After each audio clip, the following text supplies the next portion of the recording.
যে আমরা বিজয়ী হব এবং বিজয়ী হওয়াটা একটা নির্ভর করছে যারা ভোটার আছে তাদের উপর সবকিছু এবং নির্বাচনের ফলাফল যা হবে সেটা আমাদেরকে মেনে নিতে হবে।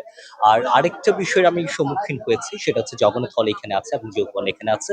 আমি যখন ভোট দিতে এসেছি ছাত্রদল সমর্থিত একজন প্রার্থী তিনি ধ্রুব রায় তিনি আমার কাছে একটা দাবি তুলেছেন যাতে জগন্নাথ হলে একটা মসজিদ করা হয় এবং এখন মসজিদ কোথায় করা হয় যখন আপনার ধর্মপ্রাণ একটা মুসলমান যে জায়গায় থাকে বসবাস করে সেই জায়গায় যেখানে আপনার নামাজ আদায় করা হবে আজান হবে সেই জায়গায় তাই না? কিন্তু জগন্নাথ হলে তো কোনো মুসলিম থাকে না, সো সেই জায়গায় আপনার মসজিদের কোনো দরকার নেই। সো আমরা এখানে বরঞ্চ যারা এখানে থাকে হিন্দু আছে, হিন্দু ধর্মাবলম্বী, বৌদ্ধ ধর্মাবলম্বী, খ্রিস্টান ধর্মাবলম্বী, আমরা এখানে সরস্বতীর প্রতিমা নেই, আমরা সেটা করে দিতে পারি। আমরা এখানে যীশু খ্রিস্টের মূর্তি নেই, আমরা সেটা করে দিতে পারি। ইভেন আমরা সেন্ট্রাল মসজিদ যেটা আছে সেটা সংস্কার করতে পারি, যেটা আপনার লাইব্রেরির পাশে আছে।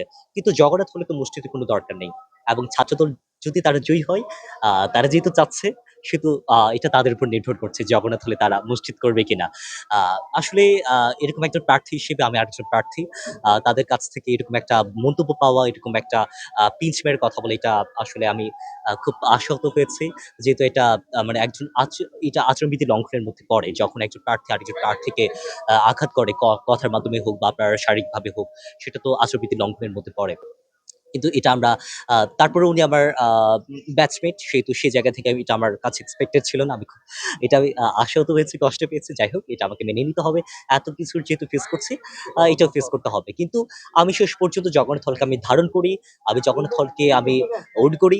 তো সেই জায়গা থেকে আমি শেষ পর্যন্ত ওন করে যাব। আমি আমার হল, আমি আমার বিশ্ববিদ্যালয় সবকিছুর উন্নয়নের জন্য আমি সম্মুখ সারিতে থাকবো। এই কথা আমি দিয়ে গেলাম। Thank you so much.